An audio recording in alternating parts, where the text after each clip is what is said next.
Before we start the video, I just want to announce about my new initiative for the Seahorse Trust. I'm designing Seahorse merch, mainly t-shirts and hoodies. First one was No Bright Lights Please, which has sold quite successfully to date. And now I've decided to contact designers around the world and see if they'll do limited edition designs for the Seahorse Trust. The first is by Justin Carmack, aka Critter Hunter of YouTube fame. Check out his channel, and he's designed this shirt for us now. It's limited to 100 items, so there's only t-shirts or hoodies. So once we've sold 100, that design is no longer available, and that explains why it's slightly higher priced than the other items. So please help me support the Seahorse Trust and buy some merch. Now let's get into it. Hello everyone. It's nearly sunset here in Dubai, and welcome to another video on Brian Davis Scuba. It's another oxygen related video. My friend Andy at the YouTube channel UK Diver has kindly agreed to collaborate with me. He's been following all my oxygen equipment videos recently. He's made some great comments, and you will have noticed I've referred to the Marinox O2 kit, which is widely favoured in the UK, particularly by when you're diving out of wet boats such as a rib. So what do I mean by diving out of a rib? Here's a bit of footage that goes back to 2014 from Andy's own diving club, Pontefract Scuba Club, a BSAC branch. They're very hardy inflatable boats with a fiberglass keel, ideal for diving, get you on location very quickly. Very good sea handling capabilities, but as you can see, obviously they can get very wet just from divers getting back in the boat, let alone what happens at sea. So here's a little picture of the Marinox. I'm not going to steal any of Andy's thunder, but Andy kindly agreed and had the, well actually he had the idea, and I agreed in a flash, that he said, Brian, you know, rather than me making an O2 video about the Marinox, why don't I review the unit and show people what it is, and you upload it on your channel, which is what we're doing. Big shout out, big thank you to Andy for that. He didn't have to do that. I do feel it kind of helps complete my series, where we've looked at the Dano kit, we've looked at the boat kit, and now we've got another very popular kit to look at, the Marinox. So without any further ado, I'll hand you over to Andy, and I'll be back for a chat and some suggestions right at the end.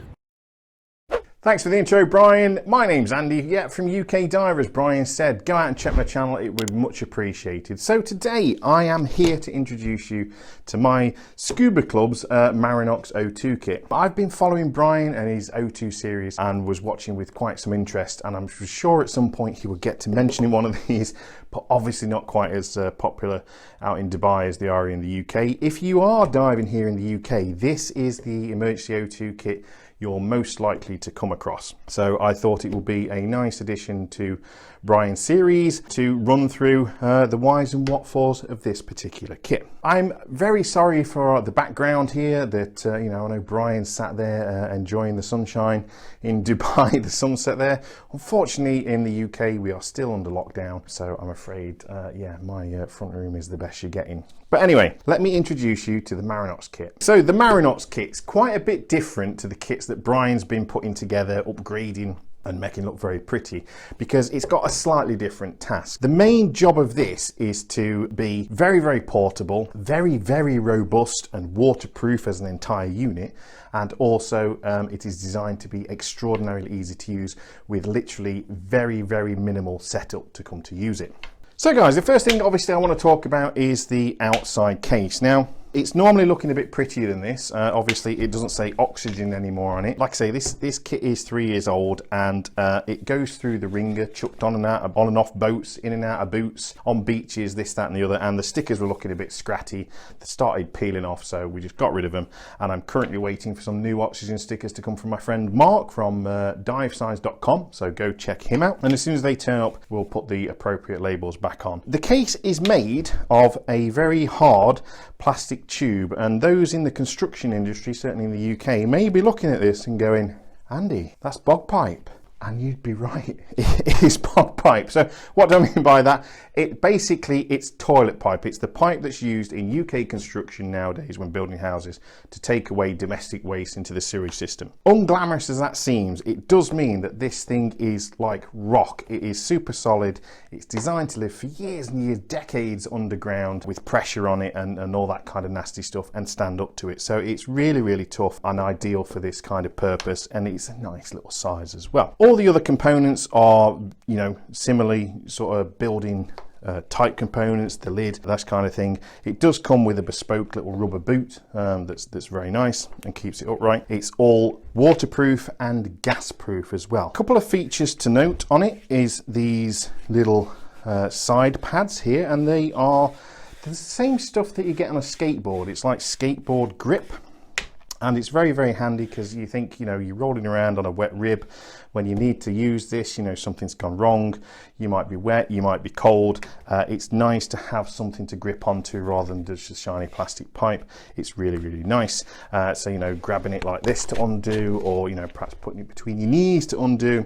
It's really, really handy. So if that starts getting a bit battered, I would definitely replace that as well, but these are fine. The other good thing about this is that it is cylinder sized, so you can put it in a bottle rack on the boat. The other place you tend to find them in the UK is up on the A-frame at the back of the rib. That grippy bit there becomes quite handy because if you attach to an A-frame, quite often that's just with the normal sort of BCD cam band, which fits this quite nice. Okay guys, so that's the case. Shall we take a look at what's inside? So it obviously opens from the top. On the lid, we're going to talk about that when we talk about service in a minute, so we'll come back to that. But what you've got inside is you've got this little plastic cover that's really quite important, because all that's jobs to do is to stop this bag fouling that vent there, but we'll talk about that in a minute.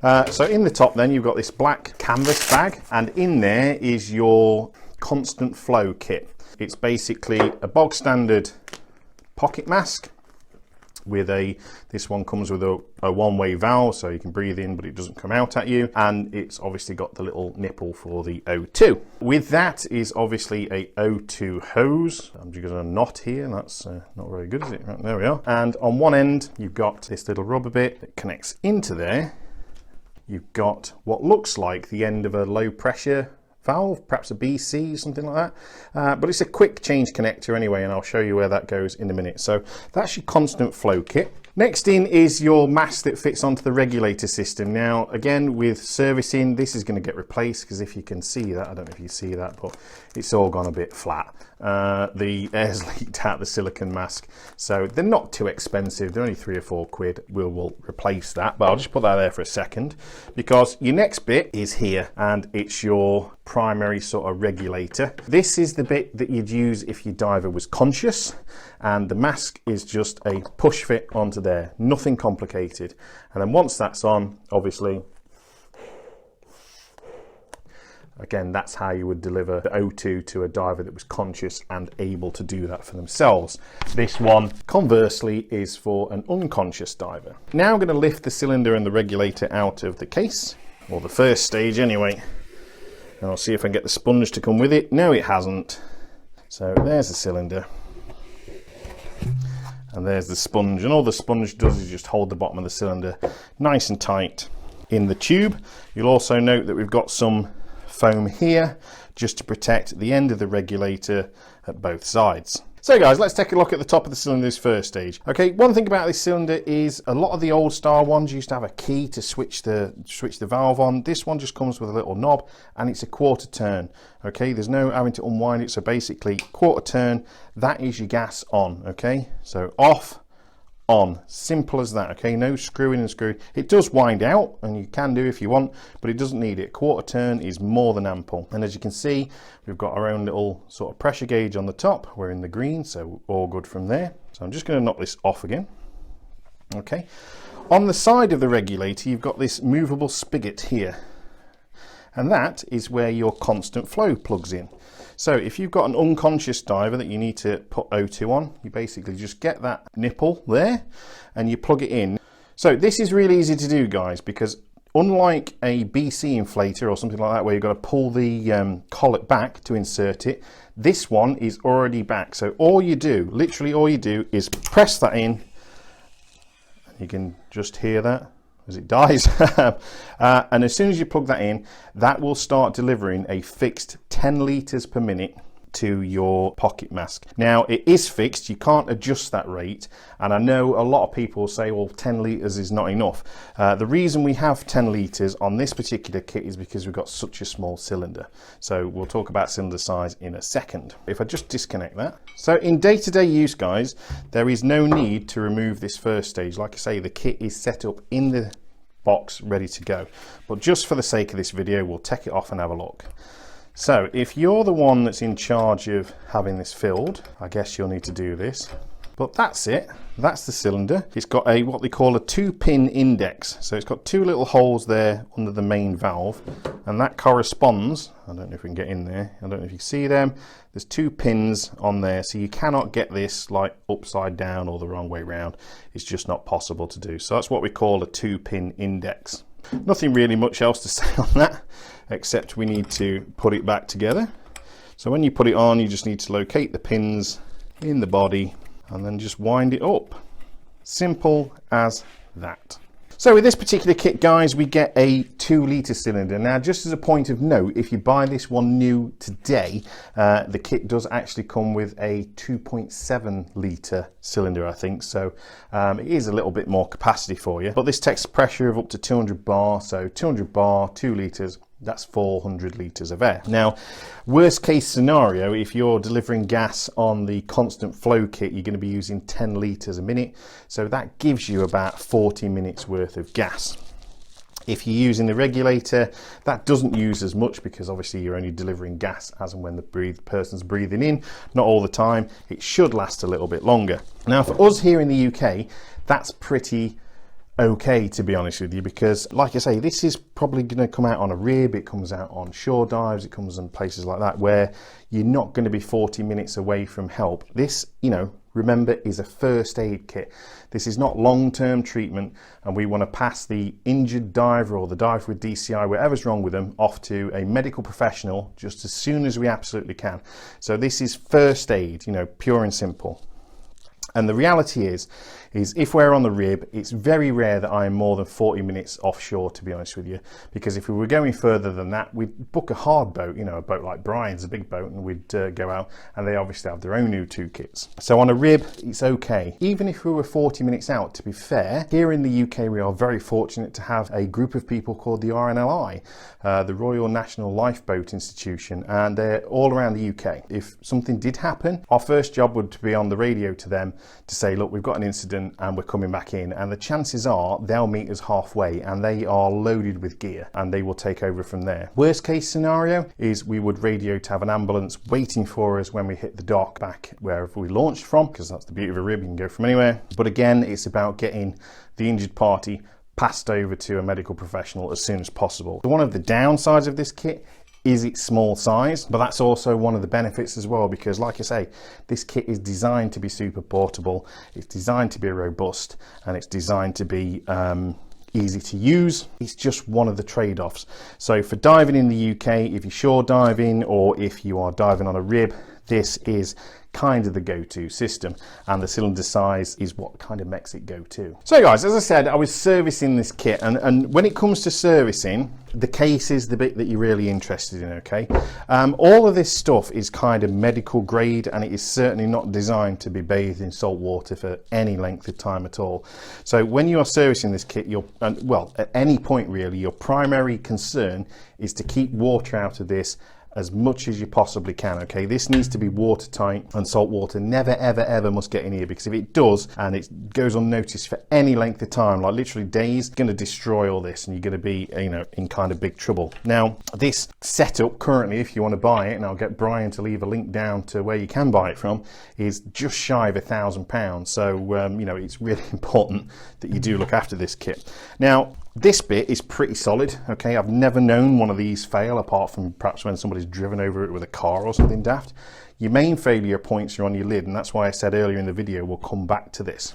Two failure points. First one is your O-ring. Now, these don't fail too often as kind of fall out, get misplaced, or somebody does something really daft to damage them. Apart from that, they're pretty bomb-proof, I've got to be honest. You can get these caps from any kind of builder's merchants. That's what they are. It's drainage pipe blank. So you can get the O-rings really, really easily. So no difficulty there. What is different about this one that you won't find in the shop is that they've put this valve in, now this overpressure valve. Now, this is really important bit of safety equipment, because once this is put together and all screwed together, this is not only watertight, but it's airtight and also oxygen tight. If you've used this and say you forgot to switch it off and the regulator's leaking a little bit, eventually this container is going to become pressurized, and it wasn't designed for that. Okay, you know, you're looking at best case scenario, the damn thing's going to go bang. Worst case scenario, the damn thing goes bang and sets fire to everything else while it goes. So it's really, really not a good idea. So it does need this valve on it to release any pressure that builds up inside the case, just to make it safe. The downside of that is this is the primary failure point. Out of a lot of these kits that I've seen that have got salt water in and they've been destroyed, it's normally come in through this valve. So we really do need to service this valve quite regular. I would say at least once every 6 months, and it's dead simple to do. So this valve, if you don't know, you've not seen one of these before, it's basically an old cuff, it's not old, this is new, but it's a cuff dump valve. If you remember old dry suits, they used to have a little valve in the cuff that used to wave around to empty the air out. That's what it is, it's a cuff dump valve. And you can get this from literally any dive centre for less than a £5, I'm willing to bet, okay? So it's a really inexpensive part if it does need replacing. To service it, you take off the top cover, which just unscrews the vented cover. Under that, you find a little spring. So again, just check that is springy and it's all in one piece. But normally the most offending bit is this bit here, which is the diaphragm underneath. So I don't know if you can see that, but obviously that goes down into the case, and this diaphragm is what seals it. So again, just check it, guys, because these are rubber, and rubber degrades over time, you know what I mean? It cracks, it splits, just falls to bits. So just make sure your diaphragm is in good condition. It's not cracked, it's not split, and it's in pretty good nick. Check that there's no crap, detritus, sand, slugs, whatever in there, okay? Make sure it's all clean and put it back together, because that does need to be sealed, okay? Because otherwise you're going to get water in your unit, and that's not where you want to be. Reassembly is back the other way. Put your spring in the middle and screw the lid down, and it's as simple as that, guys. It really is as simple as that. And like I say, that is at least once every 6 months. £4 part, £1,000 kit. What would you rather spend? Yeah, so with servicing the rest of it, guys, obviously your cylinder needs testing periodically. It's only once every 5 years because it's not being dunked in salt water, and it will need obviously O2 cleaning as well. These bits, again, after a few years, like I say, this is 3 years old and that's gone, and the pocket mask is not too far behind either, so we will replace both, and what I will probably do is replace the O2 line as well. But the rest of it, as you can see, is brand spanky sparkly new, so we will call this good for this year. Okay, guys, so how do you use this in practice? Well, when you get it off the boat, wherever, if it's in the bottle rack or if it's overhead, you're going to find it like this. It's going to have a security tag on, because whoever was in it last, whoever's checking it, so once I've done all the servicing on this, I'm going to put a new tag on it and make sure that it's all filled in. So you're going to get it like that, so you need to snap the tag off it, nice and easy, and crack it open, okay? And as we've already seen, you've got the plastic bit, and you've got, let's fall on the floor, and you've got your constant flow kit. So at this point, you'll make an assessment of, you know, is your diver conscious or is he unconscious? If he's conscious, you put that to one side and get the regulator out, fit the mask, and as you can see, there is bags and bags and bags of hose there. Once you've got that out, I don't know if you can see, we look down in there, you see that okay? Yeah, so you just turn the O2 on, quarter turn, and that is it, ready to go, okay?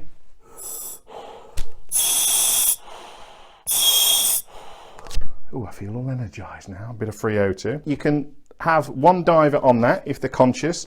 If you've got two casualties, again, if we look down, just flip the constant flow spigot up, get your kit put together without getting it tangled. So pop your mask out, pop that in, and then again, as soon as you plug this in, it's going to start delivering O2. So you press in. I don't know if you can hear that, I'll hit the microphone. There you go. Ready to go. As you can see, guys, the kit is designed to be used without even taking it out of the box, okay? Really, really simple, really, really effective. And if you're rib diving in the UK and you just need something little and portable, a really cracking little kit. Right guys, that's it. That's the Marinox O2 kit. I hope you found this video useful, maybe a bit entertaining. Thanks to Brian for giving me the opportunity to do this and for rounding off his series. I really do appreciate it. Again, do check out my channel. Give me a subscribe and a like. I'd really appreciate it. We're all trying to get to that 1,000 subscribers bit. But other than that, I'll pass you back over to Brian and his beautiful, gorgeous sunsets and Dubai and all that kind of stuff. And I look forward to seeing more videos, Brian. See you later, pal. Well, I've got a big thanks to Andy, aka the UK Diver. Please do hit his channel up. There is a link in the description below. I think that's the first time ever for me that another YouTuber has essentially made a whole episode for another YouTuber or scuba tuber. But Andy felt he should do it because I'd been focusing on oxygen kits recently, and really what a selfless thing to do. So yeah, a big thank you for him. And I think the least we can do, or my subscribers who are not already on his channel, is just hit his subscribe button and help him out. We're both on a race to 1,000. I'm not bothered who wins, and if Andy wins after helping me out today, I'll be really happy about that. So great. Yeah, the link below is a link where you can buy the unit. It's just over £800 including VAT. That might sound a lot. If you're a dive club, it's not a huge amount if you own a rib and stuff. There are grants available. A lot of dive clubs are very good at getting money from local governments, from the National Lottery, that sort of thing. So, but it will last a long time. Yeah, I was really impressed with the kit. I was impressed with the quality of the regulator, first and second stage, compared to the Dan equivalent, so to speak. Much more robust. Ideal for that type of diving. Ideal for shore diving. You know, as Andy said, we are very, very lucky in the UK, as we are in Dubai. We've got the Royal National Lifeboat Institution, which you mentioned, which is voluntary, well funded. We've got a good Coast Guard. We've got a good ambulance service. And we've got a good police service as well. Really, you're never really going to be more than 40 minutes away. So ideal for that. Very rugged. You know, I love the idea that you could mount it on the A-frame of your boat. If I was in the UK, I'd definitely have one in my car, even for going to places like Stony Cove. And I would not have reviewed that because I probably wouldn't have got my hands on one for my little oxygen series, which there's a few more things coming up.